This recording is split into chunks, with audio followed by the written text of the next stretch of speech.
Bien, amigos, estamos con el doctor Herbert Cuba, candidato al Congreso por Alianza por el Gran Cambio. Doctor Herbert Cuba, gracias por estar con nosotros. Un saludo a todos los televidentes, muchas gracias por la invitación. Bueno, yo quiero decir que el doctor Cuba va con el número 27, él es parte de nuestro equipo desde hace meses, ¿no? Y bueno, como consecuencia de su actividad profesional, ha incursionado en la política y está candidateando, cosa de la que nos alegramos todos los peruanos. Ojalá que gente como usted llegue al Congreso con las propuestas buenas que traemos en cartera, doctor Cuba. Muchas gracias. Bueno, vamos a conversar de un tema que ha impactado mucho, amigos, que ha sido la caída de la tribuna en el Estadio Monumental de Universitario. No precisamente de una tribuna del estadio, sino de una estructura, bueno, también se puede llamar tribuna, que se introdujo dentro de la cancha, ¿no es cierto?, y que se desplomó, ¿no es cierto? Sí, eran las divisiones juveniles que iban a hacer un campeonato y ellos no obtuvieron el permiso para hacerlo en el estadio profesional, sino en una canchita aledaña, y para eso improvisaron unas tribunas, y apenas iba a empezar el partido, las tribunas se cayeron. El drama aquí que yo quisiera analizar es desde el punto de vista de la salud, es decir, ¿cuál fue la respuesta del sistema médico a una emergencia de esta naturaleza en Lima Metropolitana? Y Lima Metropolitana me refiero porque todo el mundo sabe que el Estadio Monumental está en Ate, pero al costadito de La Molina, es decir, en el corazón más rico de Lima Metropolitana. Por otro lado, la respuesta generó una serie de problemas. Hubieron 117 heridos, muchos de ellos todavía tienen problemas serios, y la respuesta sanitaria fue totalmente deplorable, caótica. No había coordinación con los hospitales, no sabían qué hospitales tenían camas, no sabían qué clase de traumatismos podía solucionar qué hospital, de tal manera que los pacientes se iban de un hospital a otro. Pero aquí habría que preguntarnos si tenemos en el Perú un sistema de emergencias. Un sistema de emergencia tiene algunas características. La primera de ellas es que deberíamos saber, todos los peruanos, tener en la mente un número telefónico que deberíamos llamar en situación de emergencia y que debería dar una respuesta. Por ejemplo, el número telefónico en Chile es 123, Colombia 123, y lo correcto sería que en el Perú será también 123. Y aquí deberíamos llegar a un acuerdo con las empresas de telefonía, de tal manera que reserven para el país el número 123. De tal manera que uno llama a ese número, cualquier tipo de emergencias, y automáticamente se pone a disposición del ciudadano una respuesta ante esa emergencia. Aquí en el Perú no tenemos el número, hay gente que se le ocurre llamar a los bomberos, otra gente que puede llamar a los patrulleros, otra gente al serenado, y otra gente llamará pues a su familia, pero no existe una respuesta, no hay un número telefónico disponible para llamar. El segundo aspecto es que tampoco tenemos una central única de ambulancias.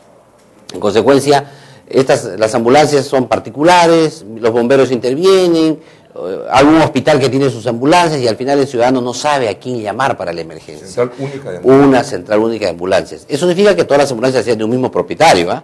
Las ambulancias pueden ser de salud, pueden ser del Ministerio de Salud, pueden ser del sector privado, de la policía. Eso no tiene nada, pero tiene que estar coordinadas con una central única de ambulancias. El tercer punto es que tiene que haber una asesoría en la emergencia telefónica para que pueda determinar la gravedad de los accidentes, de tal manera que puedan determinar a qué hospitales, a qué lugares pueden ir los pacientes para una solución mejor. El tiempo en una catástrofe, una emergencia es importante. Un quemado, por ejemplo, se sigue quemando en el trayecto si no se toman medidas inmediatas. Un accidentado que tiene una hemorragia sigue perdiendo sangre en el trayecto si no se toman medidas inmediatas. Nada hacemos nosotros, por ejemplo, transfiriendo un paciente a un establecimiento de salud que no tiene banco de sangre, cuando lo que requiere un paciente, por ejemplo, sería sangre. En consecuencia, esos temas, esas demoras por fallas en el sistema, pueden significar la vida o la muerte de un paciente. Y en el cuarto lugar, tiene que pensar uno, es que la emergencia significa llegar desde el lugar de la comunidad al hospital, y el hospital tiene un carácter de solución inmediata al caso, sin pérdida de tiempo. Y para esto, evidentemente, las emergencias están totalmente hacinadas, colapsadas, se han sido construidas para 70, 80 pacientes, por ejemplo, en el Hospital Rebagliati en Lima, y hay 140, 150 pacientes. Los pacientes están hasta en el pasillo, hay una tremenda aglomeración de gente, en consecuencia no hay una adecuada respuesta. ¿Qué necesitamos hacer? Crear un sistema de emergencias. Yo creo que la primera labor que debería tener el próximo Congreso de la República es discutir una ley, precisamente, no solamente que le diga, como dice hoy día la ley de emergencias, todo peruano tiene derecho a una atención de emergencias, indiferente de situación económica, y luego de la atención y salir de la emergencia, verá la forma de pago, eso dice la ley actual. Pero eso no es el tema no es el derecho, sino cómo ese derecho se plasma en una realidad, y para eso hay que cambiar, hay que originar un sistema de emergencias en el Perú. Yo creo que, y aquí creo yo que voy a tener consenso con todas las bancadas políticas, porque no creo que ningún partido político, ningún político vaya a oponerse a una ley de esta naturaleza, cuando de lo que hemos visto últimamente es que las repetidas emergencias, y mire, en el año 2001 fue el accidente de Mesa Redonda, todos recordarán, en Lima Metropolitana. Nosotros en la Asociación Médica Peruana hicimos todo un informe técnico y dijimos qué había que corregir para que los casos como Mesa Redonda tengan una feliz o una mejor solución en los hospitales de Lima Metropolitana. Han pasado 10 años, se ha judicializado el caso, se han visto culpables del accidente y luego nada se ha resuelto, no se ha mejorado el sistema sanitario en este aspecto. Hemos tenido ahora este accidente lamentable con los jóvenes del estadio Monumental. No hubieron no hubieron muertos, pero han habido 117 heridos. Pues es una tragedia mayor. Claro. Y sin embargo, el Estado, el sistema sanitario del Perú no responde a esas alternativas. En consecuencia, yo creo que es urgente la creación de este sistema sanitario y esperamos que los actores políticos podamos llegar a un consenso para articular de una vez por todas este sistema de emergencias en el Perú. De acuerdo, doctor Heber Cuba, es urgente, necesario, imprescindible, sobre todo, y acá no pretendo ser centralista, ¿no? En una ciudad como Lima, con más de 8 millones de habitantes, donde todo puede pasar, ¿no? Tragedias de grandes dimensiones. Imagínense la tragedia del Estadio Nacional en los años 60, en donde hubieron, creo que 500 heridos y más de cerca de 200 muertos, si no mal no recuerdo. Éramos una ciudad pues de 2 millones de habitantes, completamente diferente, seguramente las cosas se podían manejar quizá mejor, no sé, pero ahora pues... Ahora es imposible. Es imposible. Yo pienso que eso debería ocurrir en todo el Perú, o sea, deberíamos llegar a un consenso con las operadoras de telefonía, creo que es el tema más difícil, un teléfono que todos los peruanos estemos mentalizados y conocidos, y decir el 123 para todos, en Arequipa, en Puno, en todo sitio, de tal manera que se dé solución, porque la emergencia no es solo en Lima, puede haber un accidente en Arequipa y necesitemos transportar vía aérea a un paciente de Arequipa a Lima, o puede haber un paciente en Trujillo y de idéntica manera. La emergencia es una emergencia nacional y yo creo que así tiene que apuntar en un sistema de emergencias en el país. De acuerdo, doctor Cuba, me hace enseñas, damos unos cortes comerciales. Interesante la propuesta del doctor Herbert Cuba, que va con el número 27. Hay que implementar el teléfono 123, un buen número. Así funciona en Chile y en Colombia para emergencias. Regresamos, no la tenemos en el Perú, regresamos.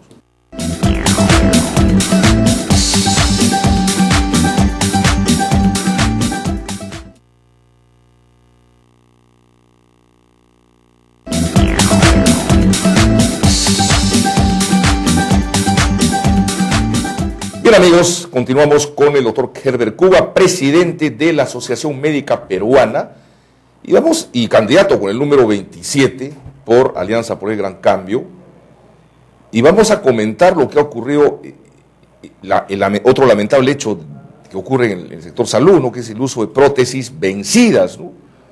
Es una cosa pues inconcebible, que incluso fue materia el día de ayer, si no me equivoco, de un titular en el diario 16, en el cual ustedes tuvieron que ver como Asociación Médica Peruana. Así es. ¿Qué puede comentar? Fue un titular el día de ayer en el diario, donde nosotros estamos en primera plana, porque fue una denuncia del año 2007, que inclusive ameritó una investigación en el Congreso de la República, y nosotros denunciamos en su momento de que esta investigación debería llegar hasta las últimas consecuencias.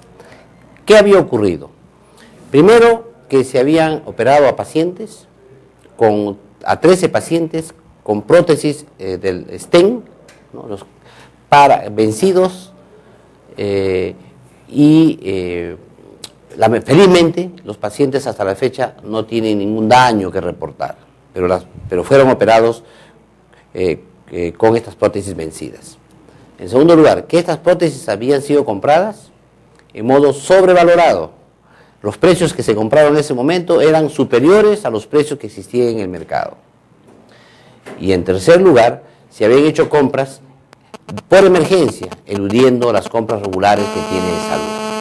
En consecuencia, estas irregularidades se señalaron en su momento y se vieron en su momento y ameritó esta comisión investigadora y que nosotros queríamos que vaya hasta las últimas consecuencias. ¿Qué ha ocurrido en las últimas semanas? Que ya salió el informe de la Contraloría General de la República, donde señala que efectivamente estos 3 hechos han ocurrido. A mí me preocupa, el tema de la sobrevaloración es importante, el tema de las compras de emergencia son cuestionables, etcétera, pero a mí me preocupa el tema médico. O sea, los médicos en este tema no tenemos nada que hacer, porque evidentemente tú estás con tus guantes, con tu mascarilla, estás operando, te alcanzan el catéter, etcétera, tú lo tienes que colocar, ya no tienes nada que hacer en ese momento porque estás operando. Pero el tema es cómo los operadores logísticos pueden comprar y suministrar productos vencidos. Ahora, evidentemente me dirán, oiga doctor, pero si ningún paciente ha reportado daño, ¿usted qué se preocupa? Claro que me preocupo, porque los fabricantes ponen una fecha de vencimiento por algo. Si no, eso no es caprichoso. Son estudios que se hacen de tecnológicos que reportan una caducidad antes del uso. En segundo lugar, los daños siempre en la salud son riesgos. Es decir, pueden ocurrir o no pueden ocurrir. En otras palabras, si yo tomo un taxi perfectamente equipado, nuevo, con toda revisión técnica y un chofer profesional, lo más probable que tengan muy poca probabilidad de accidentes. Pero si uso un taxi que no tiene frenos, que ya no tiene revisión técnica y que el chofer no tiene ni siquiera brevete, lo más probable es que tenga accidentes. Pero de repente con ninguno de los dos tengo accidente y eso es una buena suerte, pero el riesgo mayor es con el taxi de mala categoría. Igual pasa con los productos médicos. Siempre va a haber un riesgo, a pesar de que uso prótesis de buena calidad y con fechas de vencimiento vigentes, etcétera. Sin embargo, usar algo ya caduco, obviamente expone a mayor riesgo a las personas, a pesar de que estas personas por el momento no presenten ningún daño. No sabemos qué puede ocurrir al futuro. Nosotros como asociación médica nos preocupamos muchísimo porque vemos el prestigio de la profesión médica en su conjunto. Es decir, criticando estos aspectos, llamando al orden para que esto no ocurra, lo que hacemos es prestigiar a la profesión médica.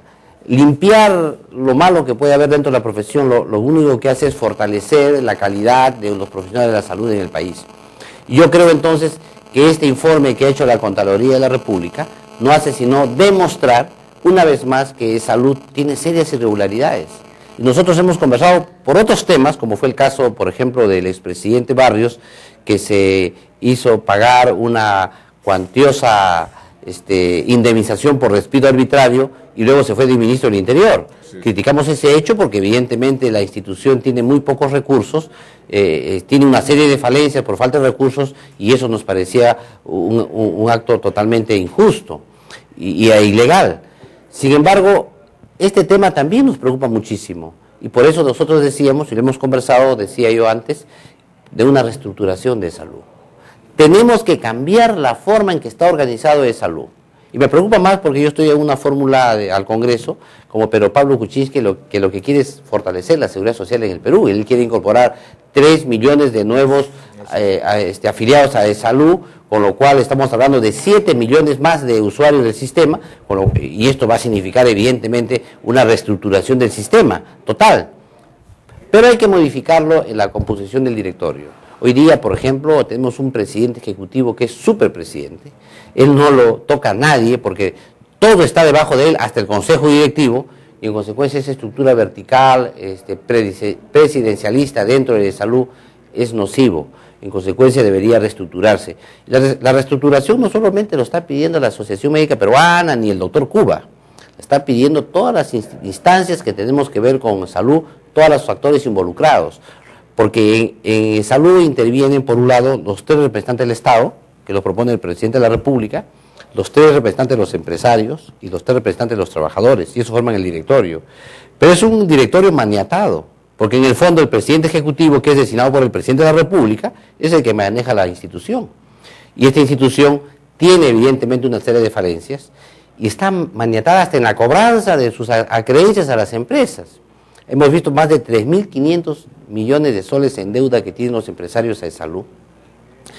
Y por otro lado tenemos que el presidente ejecutivo pues dispone las cosas de la institución porque tiene muchos poderes otorgados por su ley de creación, la ley de creación de salud. Entonces esta reestructuración tiene que significar también una modificación de la ley. Y en ese aspecto creo que vamos a aportar en esa modificación, de tal manera que el salud se achate un poco, no sea tan vertical, tenga una gerencia moderna y ágil, sea eficiente y eficaz y sobre todo honesta y transparente en el manejo pues, de los recursos del Estado. E independiente del poder político. Obviamente, ese es un primer aspecto, porque en realidad no debería tener nada que ver el poder político ahí. Tendría que ser una institución que funcione como un reloj, quizá poniendo el ejemplo del Banco Central de Reserva, por decir una cosa así. ¿Por qué? Porque evidentemente que salud es aportes de los empresarios que consignan a nombre de los trabajadores. Es decir, aquí están trabajadores y empresarios. Y el Estado debería intervenir evidentemente como un árbitro en esa relación, pero sin tener la injerencia que tiene hoy día, a tal manera que lo manejan como coto de poder político. Es una cota de poder político. Ahí entran, ponen funcionarios, quitan funcionarios, nombran al partido político del gobierno. Ojo, lo ha hecho este gobierno, lo ha hecho el gobierno anterior y todos los anteriores. O sea, aquí no es que echamos la culpa solo al actual. Pero eso tiene que modificarse, porque de otra manera no vamos a poder nosotros lograr el objetivo que tiene la seguridad social, que es dar salud y atención médica a todos los peruanos. De acuerdo, doctor Herbert Cuba. Una vez más pues se demuestra que el diagnóstico y las propuestas de solución de nuestros problemas están ya escritos, que lo que necesitamos los peruanos es tener ejecutores, tener gerentes que los lleven a la práctica, ¿no? Y el caso de salud que usted menciona pues es un caso emblemático, que año tras año, gobierno tras gobierno, justamente porque es un coto del poder político, no se tome la decisión política, reitero, de modificar esa situación. Y ojalá que este hecho ocurrido con los pacientes de cardiología del Instituto del Corazón, que es el INCOR, tengan una solución. Ojalá que no se espere una catástrofe para que recién se piense en las soluciones y más bien hagamos pues algo de una vez, porque este hecho es una llamada de atención. Pero eso sí, no debe haber impunidad. Debe haber sanciones a los responsables drásticas, porque con el dinero del pueblo, con el dinero de los aportes de los pobladores no se juega. Debería haber mucho más respeto y menos aún con la salud. Muchas gracias, doctor Herbert Cuba, que va de candidato con el 27 por Alianza por el Gran Cambio. Amigos, muy buenas noches, nos estamos viendo.